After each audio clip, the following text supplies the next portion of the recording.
Elijah's going to drop into an Asura Guardian, in large part because I find the Asura adorable. So the Sylvari are the only brand new race for Guild Wars 2. The other four have all been seen in the original Guild Wars. The Asura from Guild Wars Eye of the North. The Asura have always been a little bit of a silly race, in part due to their stature. And as such, their animations have been tuned to sort of play up that silliness, because we figure that the people who will play them will enjoy comical antics.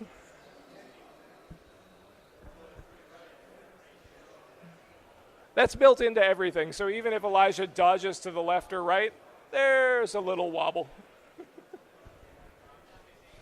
Elijah's also playing one of the professions that's new since last year's Gamescom. This is the Guardian. I suppose I should talk about this giant thing in the background before I get too much into the Guardian. Elijah's wandered into the event to fight Tecatl the Sunless.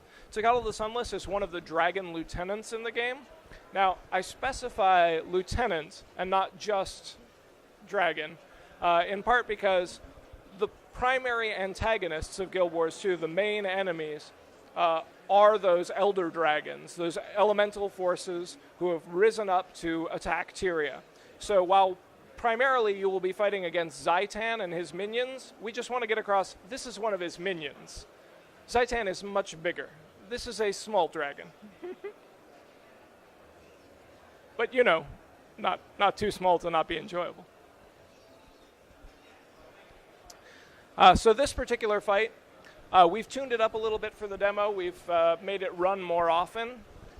It is in the open world. This is not at the edge of a dungeon. This is something where people will wander over a hill and find Tecatl the Sunless, destroying this territory, and have to jump in and help. But it's also not the sort of thing that you would play on your own. Up here, you'll notice that it says Elite Event. This is not the sort of thing that you want to tackle as just one person. You're going to need a group for this. And the reason you're going to need a group for this is because there are so many ways in which you can contribute to the fight. Like Elijah was doing right there, you can run around and you can help raise people up. Occasionally, Tecatl will summon these bloated creepers, which are creatures that go out and explode on contact. He'll also build these bone walls that will prevent people who are in the turrets in the back from shooting through to him. So players will need to be both on the turrets, rezzing the other people who are in the combat, working on the bone walls to keep the turrets to be effective, working on the mobs, keeping the mobs off of the turrets. There are a lot of different ways in which you can contribute to a battle like this, and all of them will be necessary in order for you to really succeed at fighting off something this big. It's also important to note that while we do have this on a regular timer for the demo, this is not something that will just occur every 30 minutes in the game regularly. This would be at the end of a series of events, at the end of an event chain, in part because those event chains can affect the way in which this event happens. So if there's one part, if Elijah turns around here after running away, you'll notice that there's an Asuran Mega Laser back here. The Asuran Mega Laser will charge and fire, bringing Tecatl down into a down state so that people can attack him, by melee up front. There would be a series of events that would lead up to the construction of the Asuran Mega Laser, and if that wasn't completed, then it wouldn't be here. So it's definitely the sort of thing where this is at the end of a progression. This isn't just something that happens all the time. This is going to be a special event that people are going to gather around and want to partake in. So going back to what I was talking about a little bit earlier with the Guardian, each one of our professions in Guild Wars 2 has a unique set of skills, a unique talent.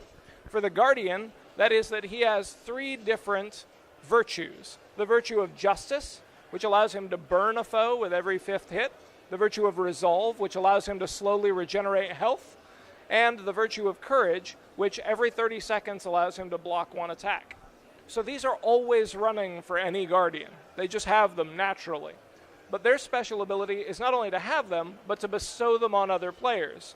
If Elijah clicks on them or uses the F key to activate them, he grants that to nearby people. So he's an excellent supporting class in the sense that if he grants them the virtue of Courage, now they have a shield so that they can use it in combat for a little while. Once that expires, then he needs to wait for it to recharge before he has it back himself.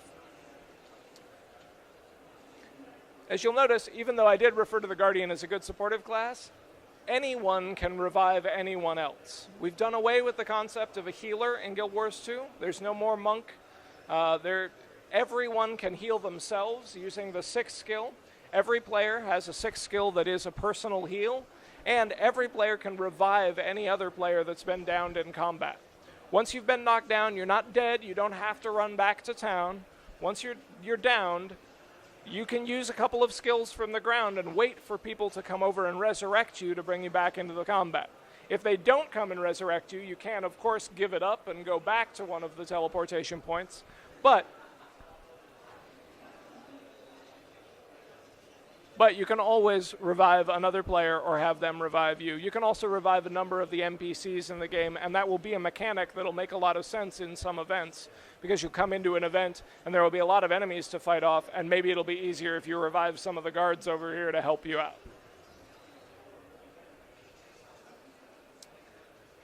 So I don't think we're going to be able to topple to Cattle the Sunless in the time that we have, so we're actually going to go take a look at some other things.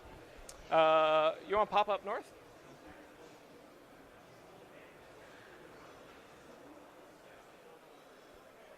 So one of the other things that we talked about a little bit last year, but we didn't have a chance to show off, was underwater combat.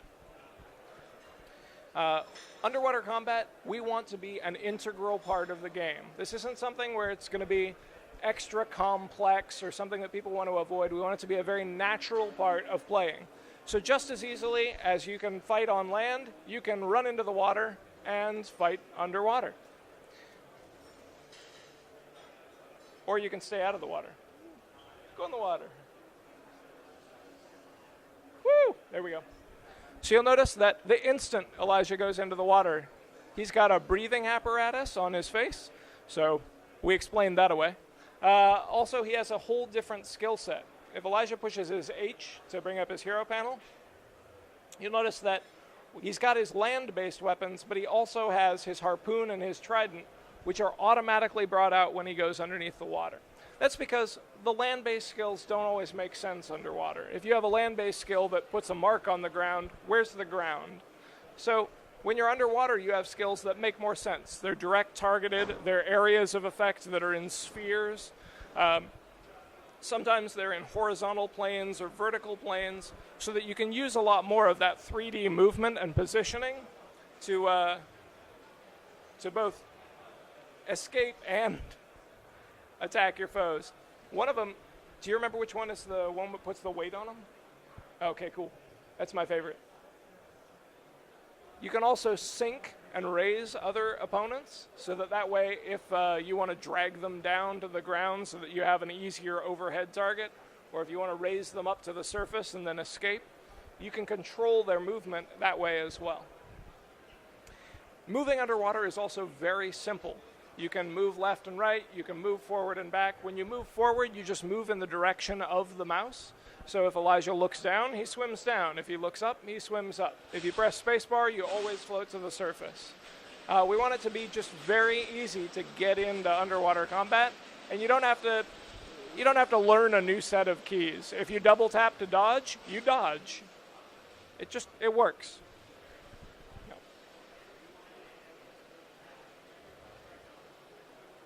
So what Elijah's swimming towards right now is another one of those large events that we see. Right here it says, event Sink the Ash Horizon. This is the Ash Horizon. The Ash Horizon, you are mobbed. All right, so we'll have a chance here to see what being downed underwater looks like. So as I mentioned, if you're downed while you're on the land, you go down onto the land and wait for someone to come.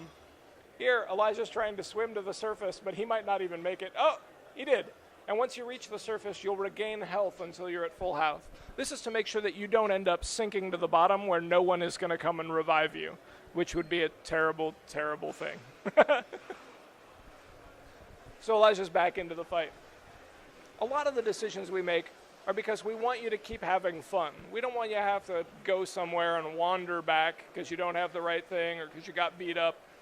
We want you to just get in and enjoy the combat. So the Ash Horizon is one of those events. where it's at the end of a long chain. In this particular case, it's a boat full of undead minions who have come over from Zaitan, the great undead dragon. And it's attacking the home of the Vigil. There are 3 organizations which are all fighting the dragon, and which the player will have a chance in their personal story to choose between them. Each one of them embodies a different mindset about the correct way to go about defeating one of the dragons. And so you choose, will you ally yourself with the people who think that we should develop technology to beat them? Should we use subterfuge? Should we just go head at it and use as much force as possible? In this case, it looks like the Vigil has annoyed the dragon enough that he sent his minions out on this boat. Again, this is that kind of thing I'm talking about, where there are a lot of different parts of the event that you can do to help. You can either defend from the minions on shore, you can use the trebuchets to launch an attack, or you can actually swim up to the boat itself and attack from below.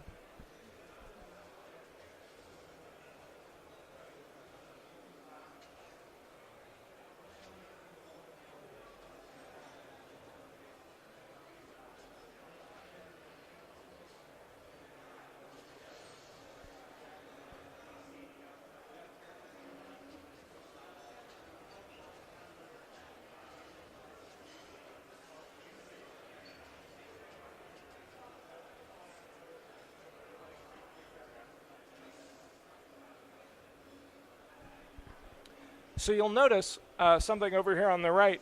You'll notice that even though we left, we still got credit for helping to defeat Tecatl the Sunless, the Dragon Lieutenant, back at the previous location. This is entirely intentional. We've done away with the concept of quests. You shouldn't have to go and talk to someone to participate in an event that's happening right in front of you. It shouldn't be a question of, can I fight this guy? Did I go get the quests? Am I going to get credit for this? If you participate in any event in the open world, you will get credit for it. You will receive experience points. You will receive gold. Sadly, since Elijah wasn't there, he didn't get a chance at the treasure chest. But had he been there, everyone who participated, regardless of what they did, whether it was fighting the dragon directly, whether it was operating one of the turrets, whether it was helping to fight off the base spawn or defending the laser, will get credit and will get a reward. Basically, we don't want you to be afraid of other players. This is the point of an MMO, is to play with other people. Why would you do anything to discourage people from playing with other people? You shouldn't be afraid that someone's going to come along and steal your kill. You should be happy to see them because they're going to join in the fight and help make it enjoyable. So speaking of fighting, I'm going to show you guys one last thing before we stop for questions.